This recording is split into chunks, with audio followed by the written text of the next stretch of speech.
개업 첫날 손님으로 가득 찬 국밥집 한가운데서 국밥 한 그릇이 바닥에 엎어졌습니다. 무릎을 꿇고 국물을 닦고 있는 며느리에게 시어머니가 매장 전체에 울리는 목소리로 소리쳤습니다.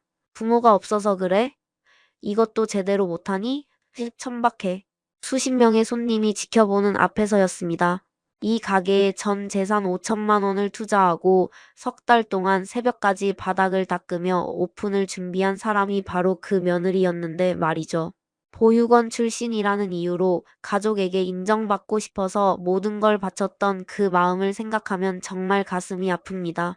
하지만 이 며느리 그 자리에서 천천히 일어나 앞치마를 벗어 카운터에 올려놓고 한마디를 남깁니다. 투자금 5천만 원 전액 회수하겠습니다. 그리고 하루 뒤 시어머니의 부재중 전화 80통.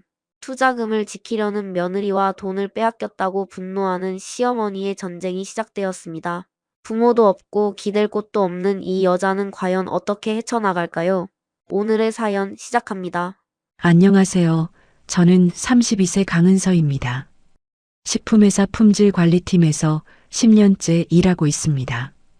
보육원에서 자라 18배 퇴소한 뒤 혼자 힘으로 여기까지 왔는데 신우이 국밥집 창업을 도우려고 전 재산 5천만 원을 투자했다가 개업 첫날 시어머니에게 손님 수십 명 앞에서 부모가 없어서 이것도 못하니 천박해라는 모욕을 당했습니다.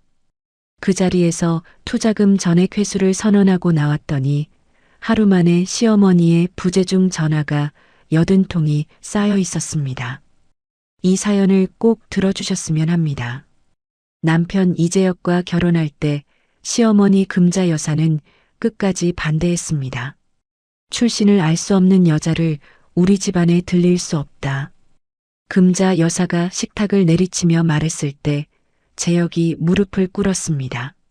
어머니, 제가 책임지겠습니다. 은서는 제가 선택한 사람입니다. 그렇게 간신히 결혼에 이르렀지만 5년이 지난 지금까지도 금자 여사는 명절마다 제 그릇만 유독 작은 것을 내밀거나 친척들 앞에서 우리 며느리는 집안이 좀이라며 말끝을 흐리곤 했습니다. 시누이 이재인 형님이 이혼 뒤 국밥집 창업을 선언했을 때 금자 여사가 거실 소파에 앉아 한숨을 내쉬었습니다. 돈이 없다. 재인이 새 출발을 시켜주고 싶은데 돈이 없어. 재혁도 고개를 저었습니다. 나도 여유가 없어. 누나한테 뭐라고 해야 하지. 저는 그 모습을 보다가 입을 열었습니다. 어머니, 제가 5천만 원 투자하겠습니다. 거실이 조용해졌습니다. 금자 여사가 천천히 고개를 돌려 저를 바라보았습니다. 그리고 처음으로, 정말 처음으로 제 손을 잡았습니다. 주름진 손바닥의 그 온기가 저를 움직이게 만든 전부였죠. 돈만 된 게 아니었습니다. 석 달 동안 인테리어 업체 3곳의 견적을 비교하고 식자재 납품 계약을 따내고 메뉴판을 직접 디자인했습니다. 홍보용 사진을 찍느라 국밥을 12그릇이나 새로 담았고 오픈 이벤트 전단지를 동네 아파트 우편함에 한 장씩 넣고 다녔습니다. 재인 형님이 주방에서 레시피를 잡는 동안 저는 오픈 전날 새벽 2시까지 매장 바닥을 닦고 테이블을 배치했습니다. 집에 돌아오니 재혁이 소파에서 기다리고 있었습니다. 너 얼굴이 반쪽이 됐어. 너무 무리하지 마. 내 돈인데. 괜찮아. 내일이면 우리 가족의 새 출발이야. 재혁의 미안한 표정을 뒤로하고 침실로 들어가 알람을 3개 맞춰 놓았습니다. 스테인리스 테이블에 비치던 제 피곤한 얼굴이 자꾸 떠올랐지만 내일이면 다 괜찮아질 거라고 믿었습니다. 오픈 당일 오전 11시 반 국밥 한 그릇 5,900원에 반찬 무한리필 이벤트를 내걸자 줄이 매장 밖까지 늘어섰습니다. 예상의 2배가 넘는 손님이 몰렸고 저는 주문을 받고 서빙을 하고 빈 그릇을 치우고 물을 리필하는 걸 사실상 혼자 감당했습니다. 발이 땅에 닿는 느낌도 없이 홀을 뛰어다녔죠.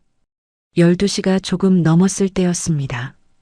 국밥 2그릇과 밑반찬을 올린 쟁반을 들고 4번 테이블로 향하는데 뒤에서 빠져나온 손님 의자에 허리가 부딪혔습니다.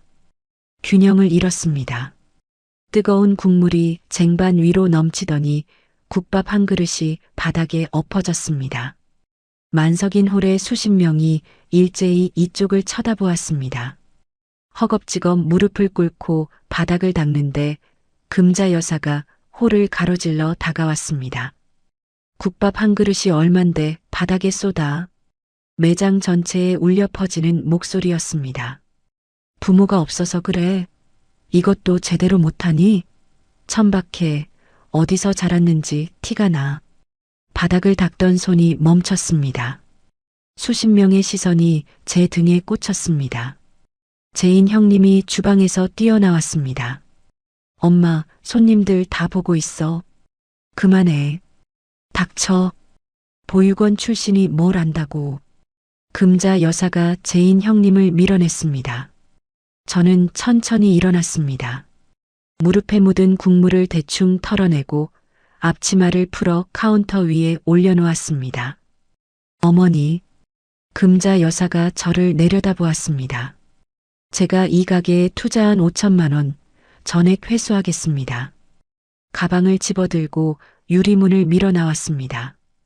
등 뒤로 금자 여사의 목소리가 뭐라고 더 외쳤지만 저는 돌아보지 않았습니다. 그날 오후 곧장 변호사에게 연락했습니다. 투자할 때 작성해둔 계약서에 투자자의 명예를 심각하게 훼손할 경우 투자금 반환을 청구할 수 있다는 조항이 있었고 변호사는 바로 내용 증명을 준비해 주었습니다. 매장에 감시 카메라 있죠? 그 영상이 핵심 증거입니다. 보존 요청서도 같이 보내겠습니다. 저녁 재혁에게 전화했습니다. 당분간 집에 안 들어갈 거야. 은서야, 엄마가 원래 흥분하면 말실수 하시잖아. 좀 참고. 저는 더 이상 듣지 않고 전화를 끊었습니다. 회사 근처에 단기 원룸을 잡고 최소한의 짐만 챙겨 나왔습니다. 다음 날 아침 핸드폰을 확인했습니다. 금자 여사의 부재중 전화 80통. 문자가 빼곡했습니다. 돈 돌려놓지 않으면 가만 안 둬. 보육원에서 널 안 데려갔으면 좋았을걸. 80통이 넘도록 전화를 받지 않자 또 전화가 울렸습니다. 혹시 사과일까 하는 기대에 전화를 받았습니다. 이 사기꾼아. 고아 주제에 건방지게 돈을 빼. 피는 못 속이는 거야. 어머니, 계약서에 따른 정당한 절차입니다. 가족한테 계약서를 들이밀어? 어디서 주워온 게 사람 행세를 해? 전화를 끊었습니다. 금자 여사와 제인 형님 번호를 차단했습니다. 좁은 원룸 침대에 무릎을 끌어안고 앉았습니다. 제 돈과 자존심은 지켰지만 이제 이 싸움을 어떻게 끝내야 하는지 처음으로 냉정하게 따져보기 시작했습니다. 별거 3일째 되는 날 저녁 현관 초인종이 울렸습니다. 문을 열자 재혁이 서 있었습니다. 편의점 비닐봉지를 한 손에 들고 잠을 제대로 못 잔 얼굴이었죠. 들어와도 돼? 저는 문을 열어주었습니다. 재혁이 좁은 원룸을 둘러보더니 비닐봉지를 식탁 위에 올려놓았습니다. 우유하고 빵이 들어 있었습니다. 은서야, 집에 가자. 그 말하러 온 거야? 엄마가 흥분하면 말실수 하시는 거 알잖아. 한 번만 넘어가면 안 될까? 저는 식탁 의자에 앉아 재혁을 올려다보았습니다. 그건 말실수가 아니야. 손님 수십 명 앞에서 보육원 출신이라고 천박하다고 부모가 없어서 그렇다고 소리 질렀어. 당신은 그 자리에 있지도 않았잖아. 재혁이 입술을 다물었습니다. 물어볼 게 있어. 당신 어머니한테 사과를 요구한 적 있어? 단 한 번이라도. 재혁이 고개를 숙였습니다. 아무 말도 하지 않았습니다. 그 침묵이 대답이었습니다. 결혼 5년 동안 금자 여사가 제 출신을 비꼴 때마다 재혁은 늘 같았습니다. 그 자리에서는 가만히 있다가 나중에 둘만 있을 때 같은 말을 했죠. 엄마가 원래 그래. 좀 이해해줘. 명절에 금자 여사가 친척들 앞에서 우리 며느리는 집안을 모르니까라고 했을 때도 재혁은 옆에서 반찬만 집었습니다. 작년 추석에 금자 여사가 보육원 출신은 애도 제대로 못 키울 거라고 했을 때도 재혁은 화장실에 가 있었죠. 5년간 단 한 번도 제 편에 선 적이 없었다는 사실을 저는 이제야 똑똑히 보았습니다. 그래도 가족인데. 재혁이 낮은 목소리로 말하고 일어섰습니다. 현관문이 닫히고 복도에서 발소리가 멀어졌습니다. 저는 핸드폰을 꺼내 은행 앱을 열었습니다. 결혼 전후로 모아둔 예적금 내역, 지금 남은 자산, 월급에서 빠져나가는 고정 지출, 혼자 살 경우의 월세, 공과금, 식비, 교통비를 하나하나 적어 내려갔습니다. 숫자를 들여다보는 동안 눈물이 나올 줄 알았는데 오히려 머리가 차갑게 맑아졌습니다. 다음 날 오전 이혼 전문 변호사 상담을 예약했습니다. 별거 2주 뒤 변호사에게서 연락이 왔습니다. 재인 씨 쪽에서 회신이 왔습니다. 전액을 한꺼번에 갚기 어려우니 매달 200만 원씩 나눠 갚겠다고 합니다. 그 약속을 믿을 수 있을까요? 공증을 받아두겠습니다. 법적으로 효력이 있는 문서를 만들어 놓으면 약속을 어길 경우 바로 강제할 수 있습니다. 저는 동의했습니다. 그런데 같은 주에 재혁에게서 전화가 왔습니다. 엄마가 소송을 하시겠다고 해. 네가 투자금을 빼간 바람에 가게가 망하게 생겼으니 사기나 다름없다고. 사기? 계약서대로 한 건데? 나도 알아. 근데 엄마가 어머니한테 전해. 계약서도 있고 내용 증명도 보냈고 그날 매장 감시 카메라 영상도 보존 요청해뒀다고. 전화 너머로 재혁이 한숨을 쉬었습니다. 며칠 뒤 재혁이 또 원룸을 찾아왔습니다. 이번에는 빈손이었습니다. 은서야, 엄마가 진짜로 소송 준비를 하고 계셔. 이러다 가족이 다 망가져. 투자금 거는 없던 걸로 하고 집에 돌아오면 안 되겠어? 저는 싱크대에 기대선 채 재혁을 바라보았습니다. 수십 명 앞에서 보육원 출신이라고 모욕한 사람이 사과는 안 하고 소송을 하겠다는 거잖아. 근데 물러서야 할 사람이 왜 나야? 재혁이 입을 열었다 닫았습니다. 고개를 숙인 채 한참을 서 있다가 돌아갔습니다. 그날 밤 이혼 전문 변호사와 첫 상담을 했습니다. 국밥집 오픈 당일 있었던 일, 금자 여사의 부재중 전화 80통, 욕설 문자, 소송 위협, 그리고 재혁이 5년간 한 번도 제 편에 서지 않았던 것까지 모두 이야기했습니다. 결혼이 깨진 원인이 시어머니 쪽에 충분히 있습니다. 다만 증거를 체계적으로 정리해 두셔야 합니다. 변호사가 펜으로 종이에 목록을 적어 건넸습니다. 욕설 문자 캡처, 부재중 전화 80통의 통화 기록, 매장 감시, 카메라 보존 확인. 이것들을 빠짐없이 모아두세요. 상담을 마치고 일주일 뒤 금자 여사가 제 직장에 전화를 돌리기 시작했습니다. 품질관리팀 동료들에게 하나하나 연락해서 우리 며느리가 시댁돈을 먹튀했다는 말을 퍼뜨렸습니다. 팀장이 저를 회의실로 불렀습니다. 강은서 씨, 개인 사정이 회사에 영향을 주고 있어요. 정리 좀 해주세요. 고개를 숙이고 회의실을 나오는데 복도에서 동료 2명이 저를 보다가 고개를 돌렸습니다. 변호사에게 바로 연락했습니다. 직장에까지 연락해서 거짓 소문을 퍼뜨리는 건 별도로 문제 삼을 수 있습니다. 통화 기록하고 동료분들 진술을 확보해 두세요. 같은 날 저녁 재혁에게서 전화가 왔습니다. 지친 목소리였습니다. 나도 힘들어. 엄마도 누나도 매일 전화해서 내 욕을 하고 회사에서 집중이 안 돼. 저는 조용히 듣고 있었습니다. 그러니까 네가 한 발만 물러서면 다 해결돼. 재혁아. 응. 당신이 5년 동안 나한테 한 말이 다 그거야. 네가 참아. 네가 물러서. 네가 이해해. 한 번이라도 어머니한테 가서 은서한테 사과하라고 말한 적 있어? 전화 너머로 아무 소리도 들리지 않았습니다. 없지. 저는 전화를 끊었습니다. 원룸 책상 위에 변호사에게 받은 서류 목록을 펼쳐놓았습니다. 욕설 문자 캡처본, 부재중 전화 80통 통화 기록, 감시 카메라 보존 확인서, 직장 동료 진술서 양식, 한 장씩 넘기며 하나하나 준비해 나갔습니다. 이제부터는 감정이 아니라 증거로 싸울 겁니다. 별거를 시작한 지 한 달이 조금 지난 어느 아침이었습니다. 출근 준비를 하다가 갑자기 속이 뒤집어지는 느낌이 올라왔습니다. 세면대에 매달려 한참을 헛구역질했습니다. 어제 먹은 편의점 김밥이 잘못됐나 싶었는데 문득 떠오르는 게 있었죠. 퇴근길에 편의점에 들러 임신 테스트기를 샀습니다. 좁은 원룸 화장실에서 결과를 기다리는 3분이 30분처럼 느껴졌습니다. 두 줄이 선명하게 떠올랐습니다.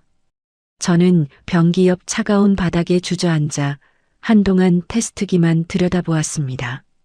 산부인과에서 7주라는 확인을 받았습니다. 별거를 선언하기 직전 오픈 준비로 매장과 집을 오가던 그 시기에 이미 아이가 들어선 거였죠. 이혼을 준비하는 상황에서 아이의 존재는 제가 세워놓은 모든 계획을 흔들어 놓았습니다. 재혁에게 알렸습니다. 나 임신이야. 7주. 전화 너머로 재혁이 숨을 크게 들이쉬었습니다. 진짜? 은서야, 그러면 더더욱 집에 돌아와야지. 아이한테 아빠가 필요해. 그 이야기 하려고 전화한 거 아니야. 아이가 생겼는데 어떻게 이혼 얘기를 해? 집에 와. 제발. 전화를 끊었습니다. 이 소식이 금자 여사에게 전해지는 데는 하루도 걸리지 않았습니다. 제인 형님에게서 메시지가 왔습니다. 엄마가 그러시는데 손주가 생기는 마당에 그동안 일은 서로 잊자고 하셨어. 은서야, 한번 생각해봐. 저는 메시지를 읽고 핸드폰을 내려놓았습니다. 사과 한마디가 없었습니다. 잊자는 말만 있었죠. 금자 여사가 달라진 건 제가 소중해서가 아니라 제 뱃속에 금자 여사의 손주가 있어서였습니다. 이 관계에서 저라는 사람의 자리가 어디인지 답은 이미 나와 있었습니다. 며칠 뒤 재혁이 또 전화했습니다. 엄마가 소송 취하하신다고 했어. 대신 조건이 있어. 조건? 투자금 나눠 갚는 거 중단하고 그 돈을 다시 가게에 넣어달라고. 소송 취하해주는 대가로 내 돈을 다시 내놓으라고. 누나도 그러는데 가게가 석 달째 적자래. 네가 돌아오면 다 해결된다고. 저는 눈을 감았습니다. 재혁아, 나는 가게 살리는 도구가 아니야. 전화를 끊고 바로 변호사에게 연락했습니다. 변호사님, 임신한 상태에서 이혼 절차는 어떻게 되나요? 임신 중에도 이혼은 가능합니다. 다만 아이가 있으면 법원에서 3개월간 생각할 시간을 줍니다. 그 기간이 지나야 이혼이 확정돼요. 양육권은요? 양육권 다툼에서 가장 중요한 건 경제적으로 스스로 아이를 키울 수 있는 기반이 있느냐입니다.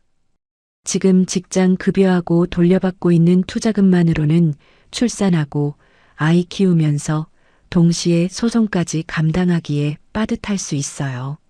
냉정한 현실이었습니다. 하지만 저는 이혼 절차를 하루라도 빨리 시작해야 3개월의 기다림을 앞당길 수 있다고 판단했습니다. 변호사님, 이혼 신청서 작성 부탁드립니다. 그리고 재혁에게 문자를 보냈습니다. 이혼 의사는 변함없어. 법적으로 절차 시작한다. 답장은 바로 오지 않았습니다. 1시간쯤 지나서 전화가 왔습니다. 은서야, 절대 이혼은 안 돼. 내가 모아둔 증거 목록, 변호사를 통해서 보내줄게. 그거 보고 다시 얘기하자. 금자 여사의 욕설 문자, 부재중 전화 80통 기록, 매장 감시, 카메라 보존 확인서, 직장 동료 진술 저목록을 변호사가 재혁 측에 전달했습니다. 며칠 뒤 재혁도 변호사를 선임했다는 연락이 왔습니다. 합의 이혼 조건을 논의하자는 내용이었죠. 입덧이 심해지면서 회사에서 업무 집중이 어려워졌습니다. 금자 여사가 퍼뜨린 소문 때문에 팀 안 분위기도 여전히 불편했고 결국 팀장과 면담을 했습니다. 출산 전까지는 근무하겠습니다. 출산 뒤 복귀는 상황을 보고 결정하겠습니다. 팀장이 고개를 끄덕였지만 면담실을 나오는 제 어깨는 무거웠습니다. 임신 12주 정기검진 날이었습니다. 산부인과 대기실 의자에 앉아 이름이 불리기를 기다리고 있었는데 자동문이 열리며 금자 여사와 재혁이 들어왔습니다. 어머니, 금자 여사가 접수대를 지나 제 앞에 섰습니다. 우리 손주 상태를 확인할 권리가 있어. 같이 들어간다. 안 됩니다. 돌아가세요. 제가 단호하게 말하자 금자 여사의 얼굴이 붉어졌습니다. 재혁아, 너도 한마디 해. 재혁이 제 쪽을 보다가 시선을 내렸습니다. 엄마, 여기서 이러면 이 며느리가 시댁 돈 5천만 원을 떼먹고 도망쳤어요. 여기 계신 분들 다 들으세요. 금자 여사가 대기실을 향해 소리를 질렀습니다. 기다리고 있던 임산부들이 놀라서 쳐다보았고 간호사가 달려나왔습니다. 보호자분, 여기 병원입니다. 조용히 해주세요. 저는 가방을 챙겨 진료실로 들어갔습니다. 의사 선생님이 초음파를 보여주며 아이가 잘 자라고 있다고 말했지만 제 손은 계속 떨리고 있었습니다. 검진을 마치고 뒷문으로 빠져나와 택시를 잡았습니다. 택시 뒷좌석에 앉는 순간 참았던 눈물이 터졌습니다. 분한 것보다 무서운 게 먼저였습니다. 이 아이를 이런 상황 속에서 정말 지켜낼 수 있을까? 핸드폰을 꺼내 연락처를 스크롤하다가 손가락이 멈췄습니다. 저장만 해두고 10년간 한 번도 누르지 못했던 번호였습니다. 보육원 시절 유일하게 제 머리를 쓸어주던 손. 은서야, 넌 사랑받을 자격이 있는 아이야. 그렇게 말해주었던 정숙 원장님의 번호였습니다. 병원에서 돌아온 다음 날 오후 저는 핸드폰을 들고 한참을 망설였습니다. 10년이나 연락을 안 했는데 갑자기 전화하면 뭐라고 해야 할지 몰랐습니다. 화면에 뜬 정숙 원장님 4글자를 바라보다가 결국 통화 버튼을 눌렀습니다. 2번 울리고 받았습니다. 여보세요? 원장님, 저 강은서예요. 전화 너머로 짧은 침묵이 흘렀습니다. 은서?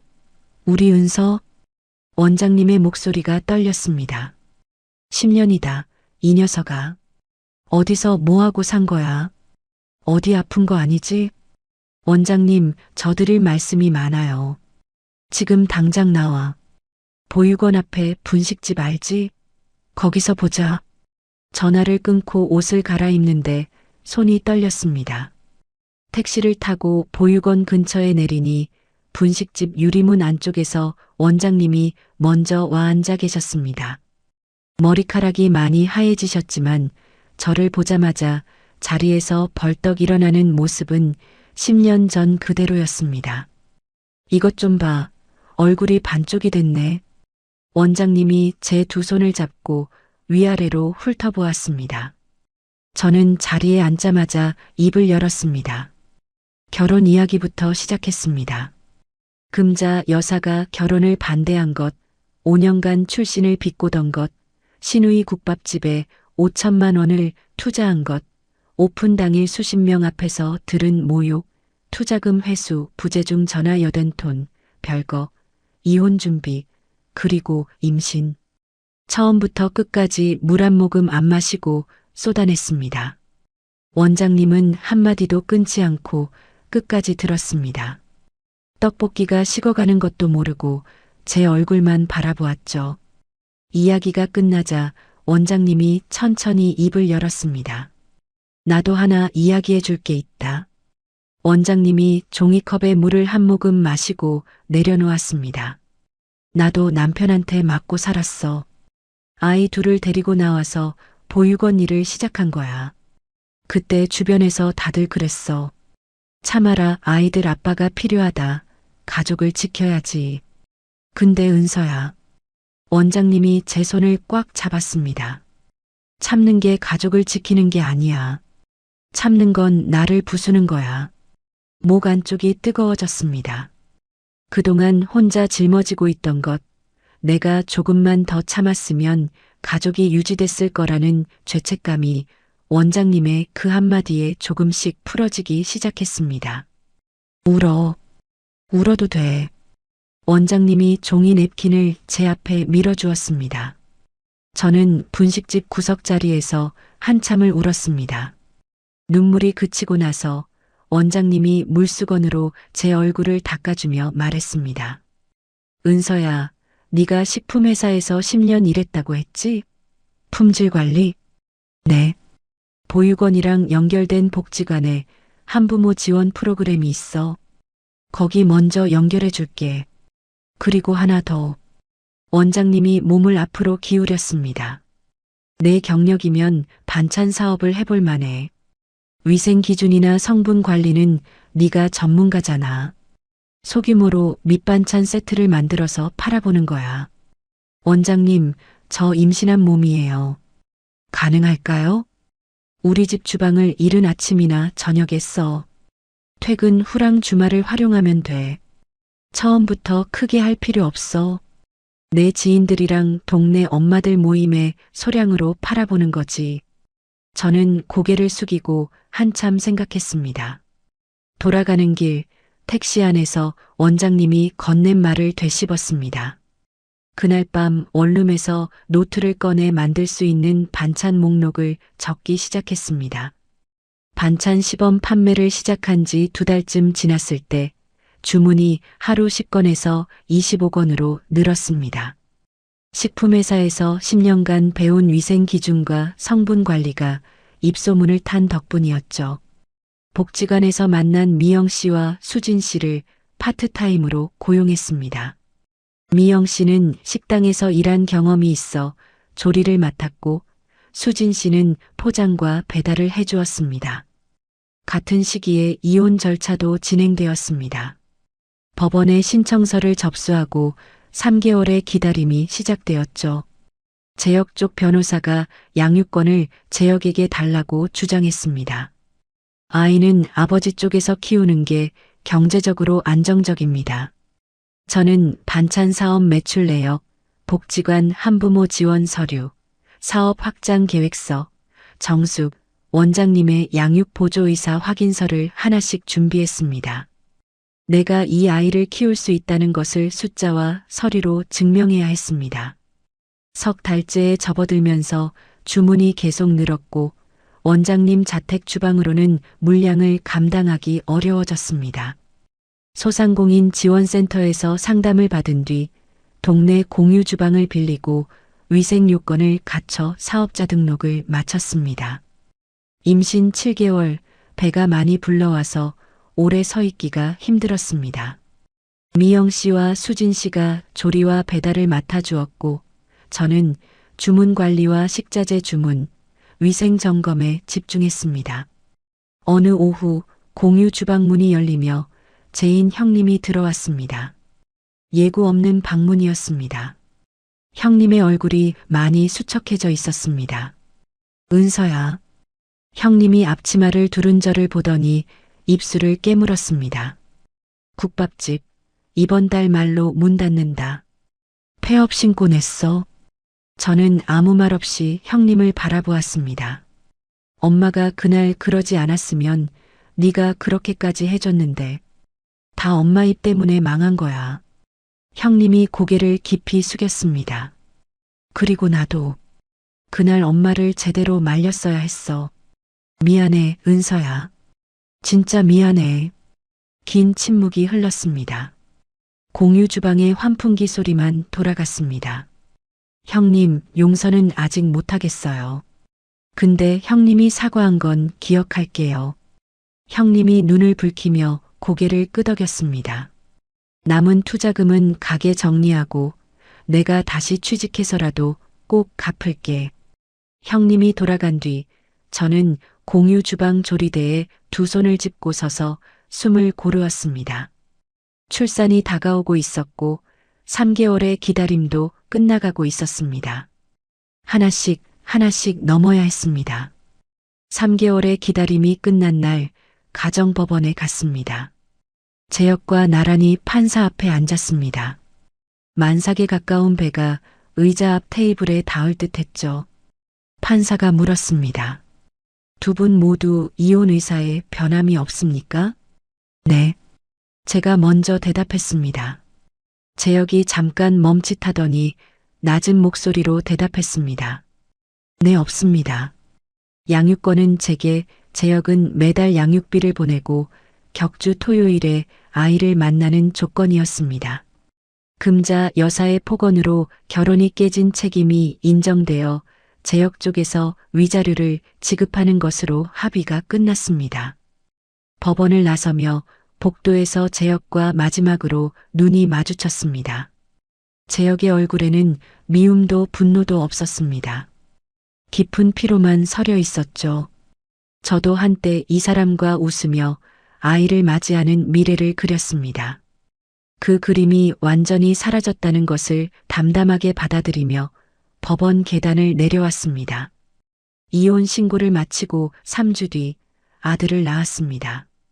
분만실에서 아이의 첫 울음소리가 터져나왔을 때 제 손을 잡고 있던 건 정숙 원장님이었습니다.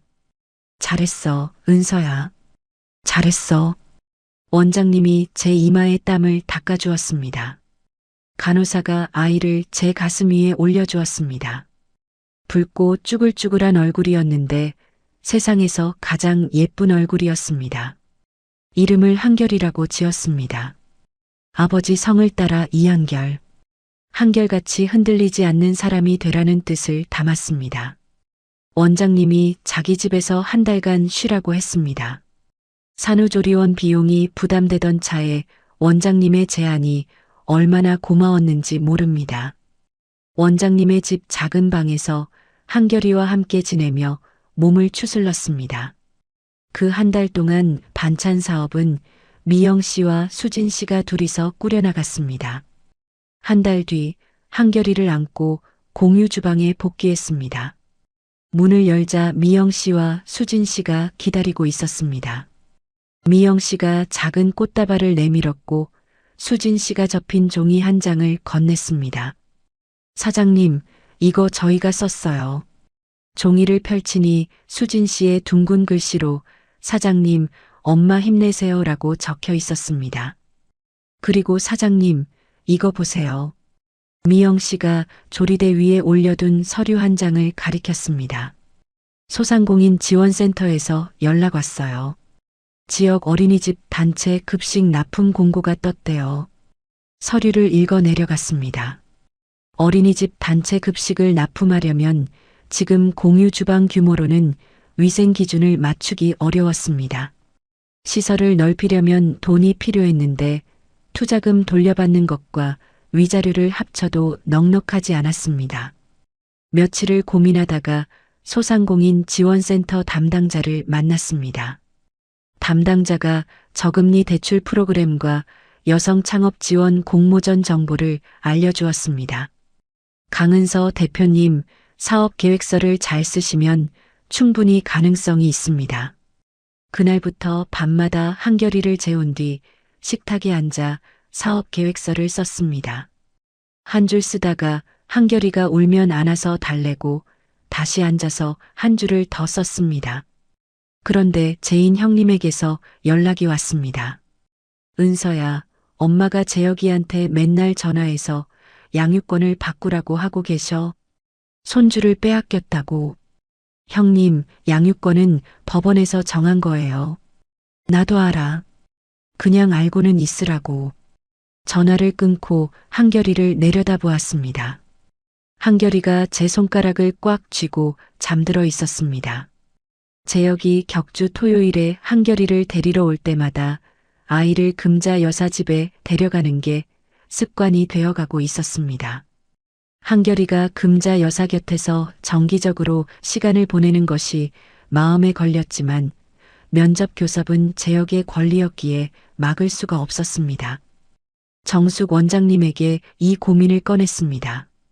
원장님, 사업도 키워야 하고 시어머니 쪽에서는 양육권을 바꾸겠다고 압박하고 어떻게 하면 좋을까요? 원장님이 공유 주방 의자에 앉아 한결이를 아는 채 말했습니다. 은서야, 지금 제일 먼저 해야 할 건 사업 기반을 확실하게 다지는 거야. 네가 경제적으로 단단해야 어떤 싸움이 와도 안 흔들려. 원장님 말이 맞았습니다.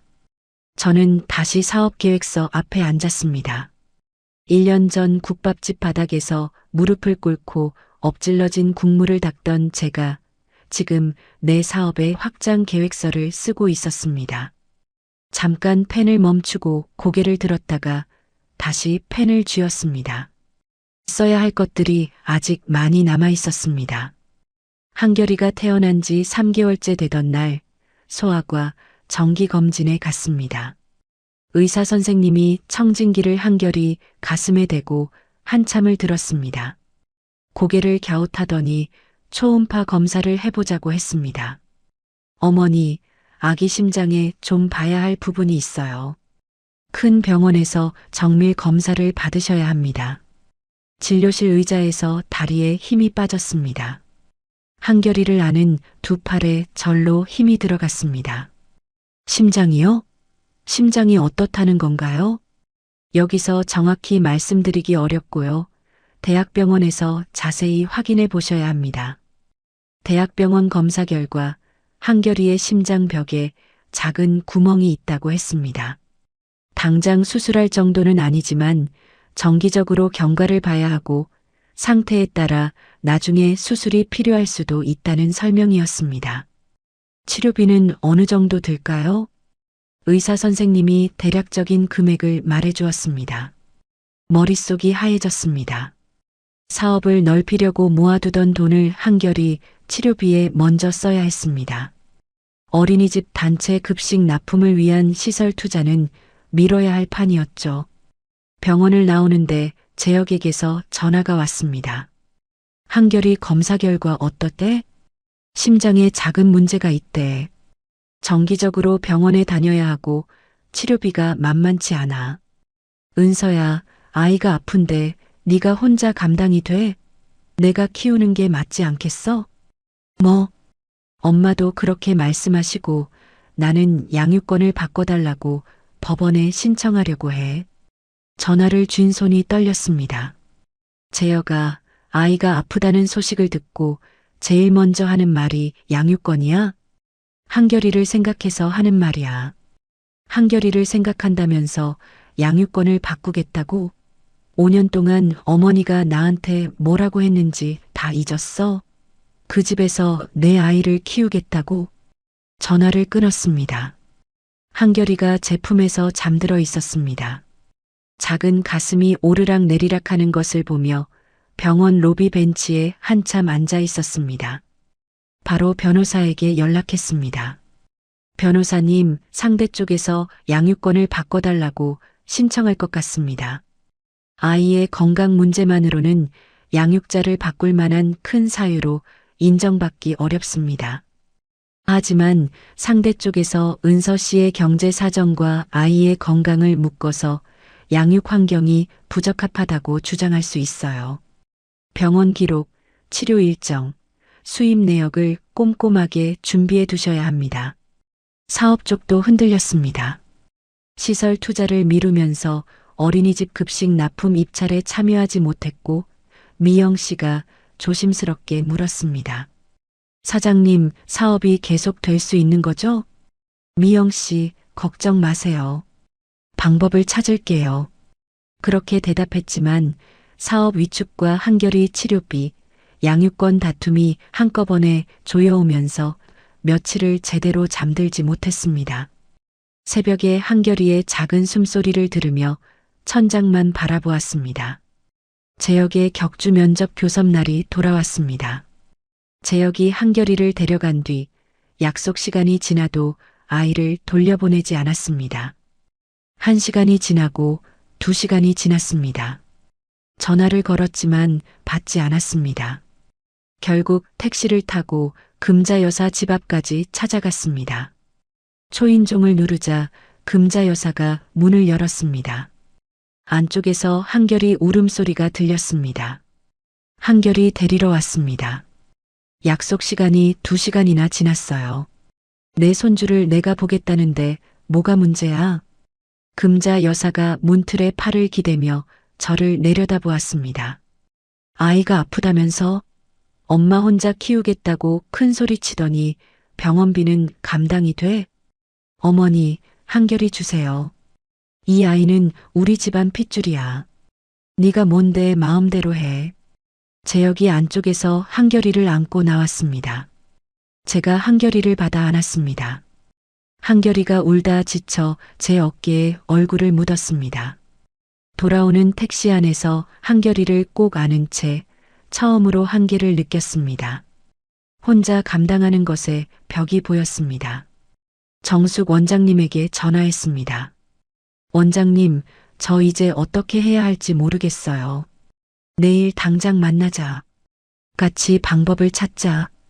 원장님이 단호하게 말했습니다. 그리고 오늘 약속 시간 넘긴 거 변호사한테 바로 기록 남겨. 날짜랑 시간을 꼼꼼하게 정리해둬. 이런 일이 반복되면 나중에 쓸 수 있어. 전화를 끊고 한결이를 재웠습니다. 불을 끈 방에 누워 천장을 바라보았습니다. 1년 전 국밥집 개업날 금자 여사가 소리치던 목소리가 귓가에 울렸습니다. 부모가 없어서 이것도 못하니? 입술을 깨물었습니다. 그리고 소리내어 말했습니다. 부모가 없어도 이 아이의 엄마는 할 수 있어. 옆에서 한결이가 작은 숨소리를 내며 잠들어 있었습니다. 내일 원장님을 만나면 무너진 계획을 처음부터 다시 세워보겠다고 눈을 감았습니다. 다음 날 오전 정숙 원장님을 만났습니다. 원장님이 커피를 한 잔 내려주고 맞은편에 앉았습니다. 다 이야기해봐. 어제 전화해서 다 못한 거. 한결이 치료비 문제, 사업 확장이 막힌 것, 재혁 쪽에서 양육권을 바꿔달라고 신청하려는 것, 금자 여사가 면접 교섭 시간을 어기며 아이를 안 돌려보낸 것까지 전부 이야기했습니다. 원장님이 팔짱을 끼고 한참 생각하더니 입을 열었습니다. 2가지가 있어. 첫째, 소상공인 지원센터에 여성 창업자 저금리 대출이 있어. 시설 투자비를 거기서 마련하는 거야. 대출이요? 금리가 낮아. 내 사업 매출이면 충분히 심사 통과할 수 있어. 원장님이 커피잔을 내려놓으며 말했습니다. 둘째는 내가 조금 보태줄게. 당장 급한 한결이 치료비 선납분. 저는 고개를 저었습니다. 원장님 안 돼요. 또 다른 사람한테 빚을 지는 게 무서워요. 그럴 줄 알았어. 원장님이 제 눈을 똑바로 보았습니다. 그러니까 계약서를 쓰자. 정식으로.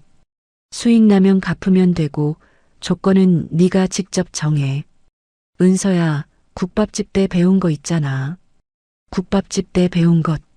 가족이라는 이름 아래 계약서 없이 돈을 내밀었던 그때의 실수를 다시는 반복하지 않겠다는 것.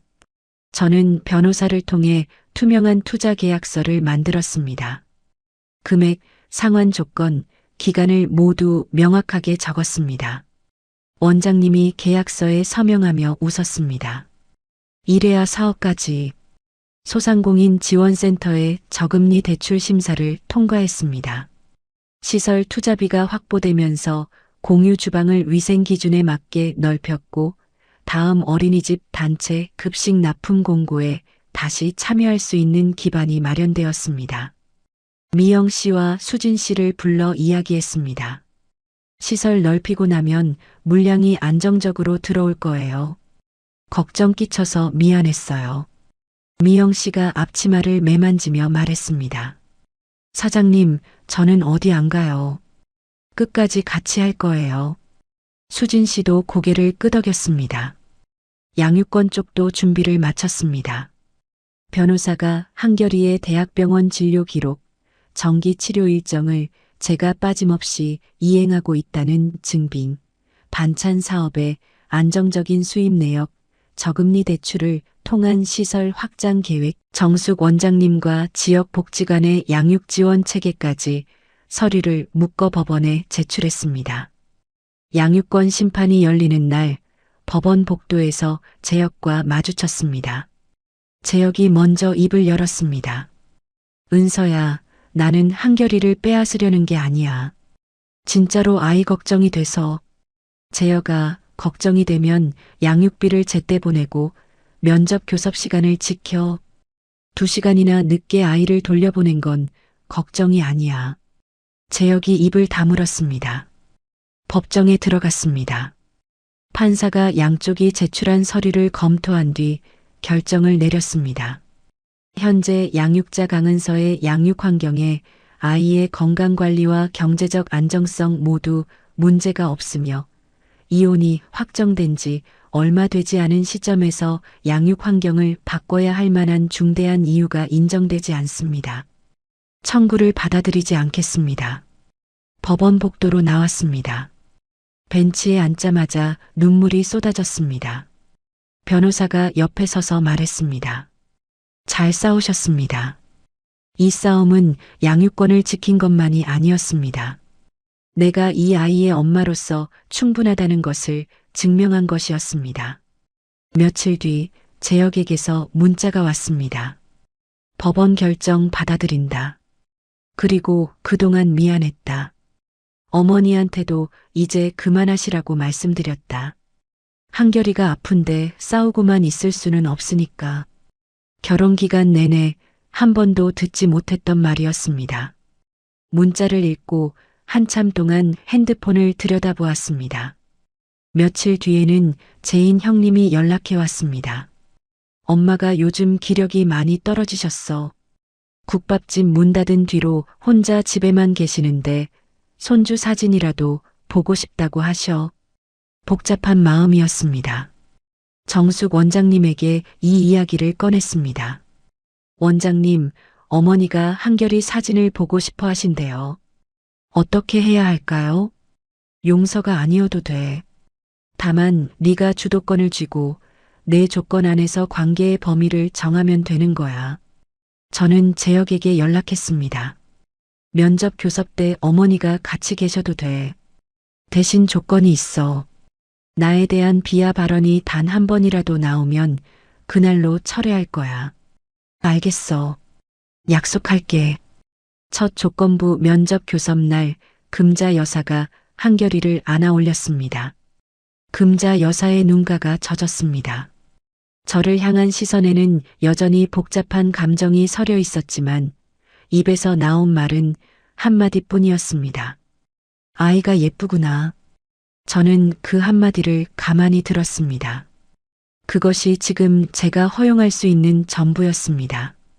한결이의 첫 돌날 정숙 원장님 집에서 소박한 잔치를 열었습니다.